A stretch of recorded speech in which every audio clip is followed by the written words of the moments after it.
ഇവിടെ വന്ന് കിടക്കുകയാണല്ലേ? സംഭവമൊക്കെ ഞാൻ അറിഞ്ഞു. അപ്പോ ഈ ഉദ്ദേശം മനസ്സിൽ വെച്ചോണ്ടാണ് താൻ എന്റെ കൂടെ ലീലാവതി അമ്മയുടെ വീട് വരെ വന്നത്. എന്റെ ഒരു സമയദോഷം. വല്ലതും ചില്ലറ കിട്ടുന്ന വീടായിരുന്നു. താൻ കാരണം അത് ഇല്ലാണ്ടായി. അവർ പറഞ്ഞ എന്താണെന്നറിയോ, ഞാനൊരു വീടനെയും പൊക്കിക്കൊണ്ട് അങ്ങോട്ട് ചെന്നതെന്ന്. താനിപ്പ സത്യം പറയണം. എന്താ നിന്റെ പേര്? ബാബു. എവിടെ നിന്ന് വരുന്നു? കുറച്ച് ദൂരെ. സത്യം പറ, താൻ മോഷ്ടാവോ കൊലയാളിയോ അതോ സ്മഗ്ലറോ? ഇവിടെ ആര് തിരക്കി വന്നു? ഞാനൊരു പ്രഭാവതി അമ്മയെ തിരക്കി വന്നതാ. ഈ പ്രദേശത്ത് ആകെ ഒരു പ്രഭാവതി അമ്മയല്ലേ ഉള്ളൂ. അത് എന്റെ അമ്മയാണല്ലോ. അവരെ തന്നെയാ. എന്റെ അമ്മോ? നാരായണ നാരായണ നാരായണ.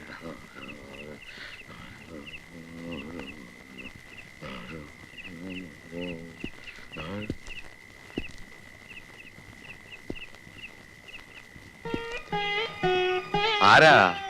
ഞാനാ.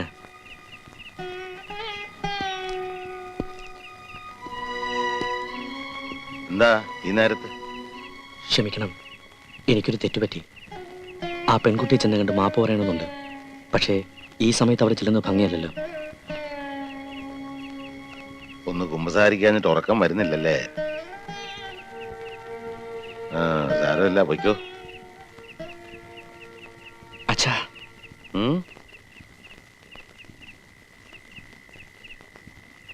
മോളെ, എന്താ മോൾ എന്നെ വിളിച്ചായിരുന്നു? ഇല്ല. എന്നാ എനിക്ക് തോന്നിയായിരിക്കും.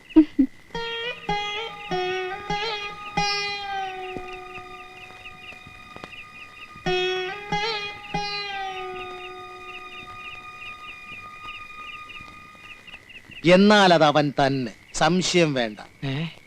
യവൻ ആ വന്നവൻ ഈ അച്ചൂന്റെ അമ്മയുടെ ആദ്യത്തെ കെട്ടിയവനിലുണ്ടായ മകനാ. അപ്പൊ നിന്റെ അമ്മയെ കെട്ടിയപ്പോ ഒരു കുട്ടിയോടെ ഉണ്ടായിരുന്നെന്ന് പറ. അനാവശ്യം പറയരുത്. അമ്മ വീട്ടിൽ വന്നതിന്റെ 4-ാം മാസം തന്നെ പ്രസവിച്ചു. പാവം, എന്റെ അച്ഛൻ പോലും അപ്പോഴാണ് അറിയുന്നത്. അച്ഛന്റെ വീട്ടിൽ പുറം പണിക്ക് നിർത്തിയിരിക്കുകയായിരുന്നു അമ്മയെ. അവര് തമ്മിൽ അടുത്തു, കല്യാണം കഴിച്ചു. ആകെ കൂടി അച്ഛന് ശ്രീധനം കിട്ടിയത് ആ വീർത്ത വയറ് മാത്രം. അപ്പൊ ആ വീർത്ത വയറാണ് ഇപ്പൊ ഈ വന്നവൻ. അതെ, അതല്ലേ അവൻ എന്റെ അമ്മയെ കാണാൻ വന്നത്. അച്ചുവേ, ഓ, ഇനി നിന്റെ സ്വത്ത് രണ്ടായി പങ്കുവെക്കേണ്ടി വരുമല്ലോ. എന്തിനു രണ്ടായിട്ട് പങ്കുവയ്ക്കണം? പങ്കുവയ്ക്കാണ്ടെങ്കിൽ വരട്ടെ. അച്ഛന്റെ തനി സ്വഭാവം നിങ്ങൾക്കാർക്കും അറിഞ്ഞൂടാ.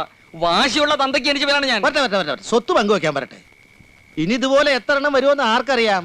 അതുകൊണ്ട് തല എട്ടിയിട്ട് മതി. തല എണ്ണലല്ല, തല കൊയ്യലായിരിക്കും ഇവിടെ നടക്കുന്നത്. വേണ്ട, ഇപ്പൊ തന്നെ ഞാൻ പോയി കൊയ്യാം. പുകഞ്ഞ കൊള്ളി അടങ്ങച്ചു. ഞാൻ അടങ്ങില്ല. 10 ഉയർത്തിപ്പോയി ഇനി കൊത്താതെ താഴില്ല. എന്നെ വീട്. അയ്യോ, അവൻ കൊത്തുമെന്ന് പറഞ്ഞാൽ കൊത്തും. ഇവൻ എന്തിനാ ഇവിടെ വന്നിരിക്കുന്നത്? തേടിയ വള്ളി കാലിച്ചുറ്റി.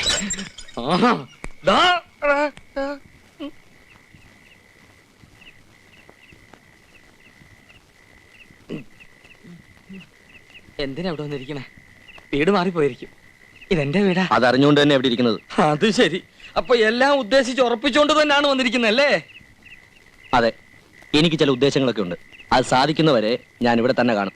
ഇവിടെ തന്നെ കാണും. വാതിൽ തുറക്ക്, എനിക്കൊന്ന് ഉറങ്ങണം. ഉറങ്ങാനോ? ആ, വാതിൽ തുറക്ക്. തല മണ്ണ് തിന്നും.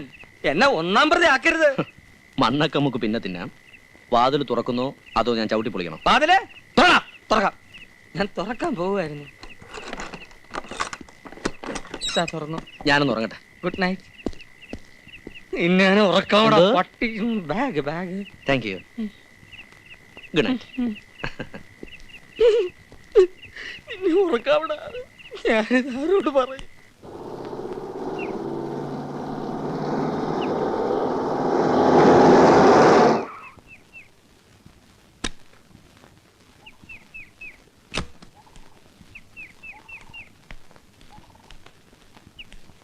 ഞാൻ രാമു.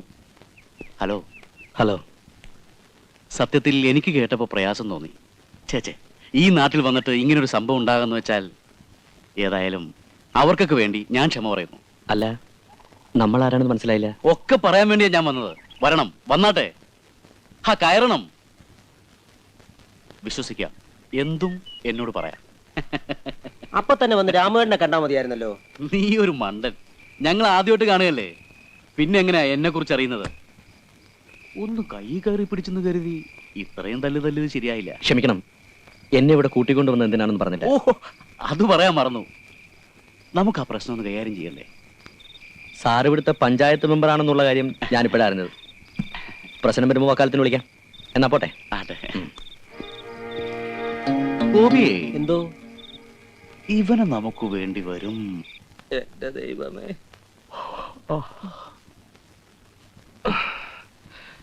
അച്ചു കാപ്പിയൊന്നുമില്ലേ? കാപ്പി? ഞാനിവിടെ വല്ലവന്റെയും കാല് താങ്ങിയാ ജീവിക്കുന്നത്. അതിൻ്റെ ഇടയ്ക്ക് വേറൊരുത്തരും കാപ്പി വേണമെന്ന്. ക്യാപ്പി? ഞാൻ നിനക്ക് തങ്കോസ്മം കലക്കി തരാം. എന്നെ കൊണ്ടൊന്നും പറയിപ്പിക്കരുത്. ഇനി ഒരു നിമിഷം ഇവിടെ താമസിക്കരുത്. ഇറങ്ങിപ്പോക്കോ. പോ പോ പോ. എന്താ ഇത്? പണം. പണം ഞാൻ കൈ കൊണ്ട് വിടൂല, പോക്കറ്റിലോട്ടിട്ട്. അപ്പൊ എന്താ വേണ്ട? ചായ വേണോ, കാപ്പി വേണോ, ബൂസ്റ്റ് വേണോ? കുട്ടി പേടിക്കണ്ട, അന്നത്തെ പോലൊന്നും ഉണ്ടാവില്ല. ഒന്ന് മാപ്പ് പറയാൻ എങ്ങനെ മുന്നിൽ കിട്ടുമെന്ന് ഞാൻ ആലോചിക്കായിരുന്നു. ഇപ്പൊ ഒരു അവസരം കിട്ടി. സാരമില്ല. പിന്നെ കാണാതായ സഹോദരിയെ കിട്ടാൻ ഞാനും പ്രാർത്ഥിക്കാം.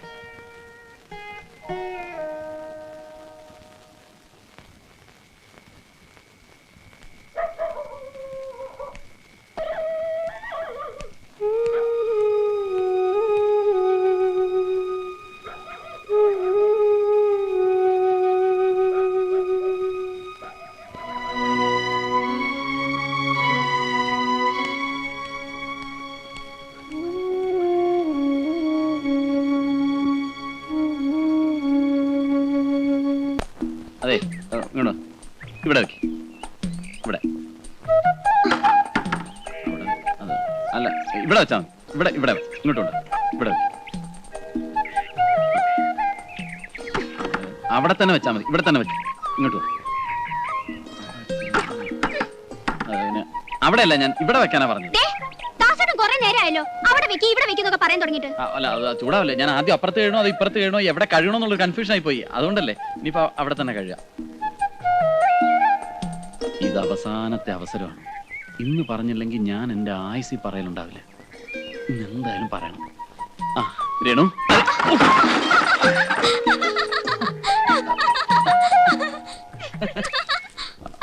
മുടക്കി.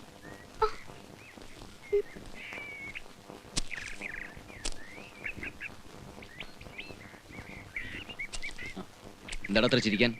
അല്ല, ഈ രേണുവിന്റെ ഓരോ കൂട്ടുകാരികൾക്ക് പറ്റുന്ന ഒരു അബദ്ധം. അതോ നിനക്ക് പറ്റിയ അബദ്ധോ? അല്ല, എന്താണ് നീ അവളോട് നീ പറഞ്ഞത്? എന്താ ഇത്? ബാല, നീ എന്തായി കാണിക്കുന്നത്? എനിക്ക് ഇഷ്ടം. എന്താ ഇവിടെ? അച്ഛാ, അവള് പറയുന്നില്ലേ ഇവക്ക് ഇവന് ഇഷ്ടമെന്ന്?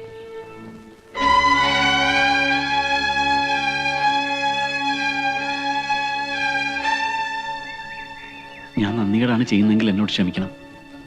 അന്ന് ഞാനൊരു ജീവിതം തേടി വന്നപ്പോ എനിക്ക് തന്നു.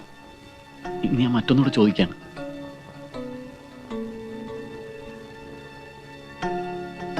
രേണുവിന് എനിക്ക് തന്നോടെ? ഇല്ലെങ്കിലോ? ഞാൻ കൊണ്ടുപോകും.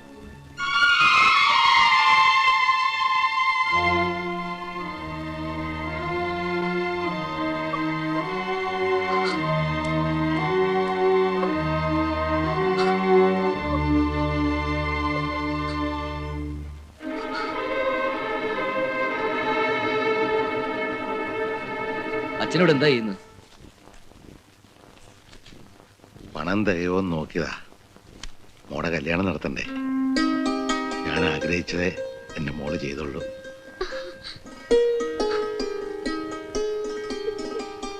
ഇത്ര പെട്ടെന്നൊരു രാജകുമാരനായിട്ട് പ്രൊമോഷൻ കിട്ടുമെന്ന് ദാസൻ സ്വപ്നത്തിൽ പോലും വിചാരിച്ചില്ല. ഒക്കെ എന്റെ ഭാഗ്യം. എന്റെ മോൻ ഭാഗ്യമുള്ളവനാണെന്ന് അമ്മ എപ്പോഴും പറയുമായിരുന്നു. അങ്ങനെ ഒരു അമ്മയുള്ള കാര്യം ഇപ്പോഴെങ്കിലും എന്നോട് പറഞ്ഞല്ലോ. സന്തോഷായി. അച്ഛന്റെയും അമ്മയുടെയും തണലിൽ വളരാൻ കൊതിക്കുന്ന പ്രായത്തിലെ നഷ്ടപ്പെട്ട അവരെ കുറിച്ച് ഞാൻ മനഃപൂർവ്വം ഒന്നും പറയാതിരുന്നതാണ്. പേരുകേട്ട കഥകളി നടനാണ് കത്തിവേഷൻ ശിവരാമൻ നായർ. കഥകളി ഭരതനാട്യത്തെ സ്നേഹിച്ചു, മിന്നുകെട്ടി. അച്ഛൻ അമ്മയോടുള്ള സ്നേഹം കാരണം എന്നെ ശിവദാസാന്ന് വിളിക്കും. അമ്മ അച്ഛനോടുള്ള സ്നേഹം കാരണം എന്നെ വെറും ദാസാന്ന് വിളിക്കും. ഇനിയിപ്പോ രേണുവിന് എന്നോട് സ്നേഹം തോന്നുന്ന സ്ഥിതിക്ക് എന്നെ എന്ത് വേണമെങ്കിലും വിളിക്കാം. ഞാൻ സ്നേഹമുള്ള എരുമക്കാരെന്ന് വിളിക്കട്ടെ? വിളിച്ചോളൂ, വിരോധമില്ല. അവസാനം സ്നേഹം കൂടിക്കൂടി അത് വെറും എരുമേന്ന് മാത്രം ആവരുത്. നീ എന്തിനാ അവനെ പിടിച്ച് അവിടെ കിടത്തിയത്? കിടത്തിയതല്ലല്ലോ, അവൻ കിടന്നതല്ലേ. അവൻ എന്റെ സഹോദരനാണെന്ന് അറിഞ്ഞപ്പോ മുതൽ എന്റെ ഇടനെഞ്ച് പൊട്ടിപ്പോയി. അച്ഛൻ രണ്ടാണെങ്കിലും അമ്മ ഒന്നാ. അമ്മയുടെ സ്വത്തിൽ എല്ലാ മക്കൾക്കും തുല്യ അവകാശമാണ്. ആകെ കൂടി എനിക്കുള്ളത് 17 സെന്റ് സ്ഥലമാണ്. അത് ഞാൻ രണ്ടായിട്ട് ഭാഗിക്കേണ്ടി വരില്ലേ? വേണ്ട ആ. വായിക്കേണ്ടി വരില്ല. ആഹാ. അല്ലാതെ തന്നെ അവൻ മുഴുവനായിട്ട് എടുത്തോണ്ട് പൊക്കോളൂ. അറം പറ്റുന്ന വാക്കുകൾ പറയാതെ. എങ്ങനെ പറയാതിരിക്കും? അന്ന് അവനൊരു സഹോദരിയുടെ കാര്യം പറഞ്ഞിരുന്നില്ലേ? നിന്റെ ഓർമ്മയിൽ അങ്ങനെ ഒരു സഹോദരി ഉണ്ടോ? ആ അവനെ പ്രസവിക്കുന്നതിന് ആ സ്ത്രീ വേറെ ആരെങ്കിലും പ്രസവിച്ചിട്ടുണ്ടോ എന്ന് ആർക്കറിയാം? ആ എന്തായാലും നീ അവനെ അല്പം സൂക്ഷിക്കുന്നത് നല്ലതാ. അതെ അതെ, അവൻ നല്ല ഉറക്കത്തിലാണ്. ഉറങ്ങുന്നവനെ ഉണർത്തുന്നവനാണ് ഞാൻ. ഈ മുട്ട എങ്ങനെയെങ്കിലും അവന്റെ അകത്താക്കണം. ആംലേറ്റ് ആയിട്ടാണോ ബുൾസൈ ആയിട്ടാണോ? എങ്ങനെയെങ്കിലും 101 ആവർത്തി നശീകരണ മന്ത്രം ജപിച്ച് ബ്രഹ്മരക്ഷസിനെ അടക്കിയിരിക്കുകയാണ് ഈ മുട്ടയിൽ. അയ്യോ, രാത്രി കൊടുത്താൽ രാവിലെ പോകും, രാവിലെ കൊടുത്താൽ രാത്രിയിലേ പോകൂ. കൈ നീട്ടു. അയ്യോ, മുട്ട പൊട്ടിപ്പോയി. താൻ നിന്നോടോ.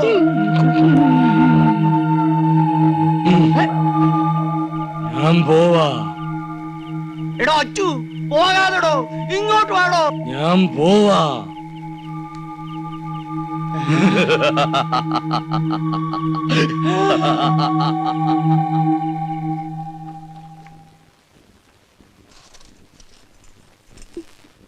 എങ്ങനെയുണ്ട്? കൊള്ളാമോ? ഏട്ടൻ വാങ്ങിച്ചതന്നല്ലേ, ഇഷ്ടാവാതിരിക്കോ? നോക്കട്ടെ. ഉള്ള പണം കൊണ്ട് ഉരുപ്പടി വാങ്ങി ഇവിടെ ദേഹത്ത് മാത്രം ഇട്ടാ മതിയോ? നിനക്കൊരു പെണ്ണിന് ജീവിതം കൊടുക്കാനുള്ളതല്ലേ? ഇവള് സന്തോഷമായിട്ട് ഈ വീട്ടിൽ നിന്ന് ഇറങ്ങുന്നത് കണ്ടല്ലേ എനിക്കൊരു ജീവിതമുള്ളൂ. അല്ലാതെ ഒരു ഏട്ടനാന്ന് പറഞ്ഞ് ഞാൻ ഈ വേഷം കെട്ടിട്ട് എന്താ കാര്യം? നിനക്ക് ജന്മം തന്നപ്പോഴേ ഈ വേഷവും ഞാൻ കൈ തന്നതല്ലേ? അച്ഛൻ ഇതുവരെ ചെയ്യാൻ കഴിയാത്താണ് മോളെ ചേട്ടൻ നിനക്ക് വേണ്ടി ചെയ്യുന്നത്. എന്റെ കണ്ണടഞ്ഞാലും നീ ബന്ധം വിടരുത്, മരണം വരെ.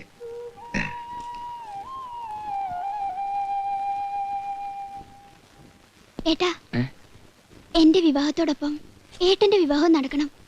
ഒരു നിമിഷം പോലും വൈകാതെ അത് നടന്നു കാണണമെന്ന് ഈ അനിയത്തിക്ക് മോഹമുണ്ട്. കുഞ്ഞുനാളിലെ ആ കല്യാണം നടന്നതല്ലേ മോളെ, പിന്നൊരു ചടങ്ങ് അതെപ്പോ വേണമെങ്കിലാവല്ലോ.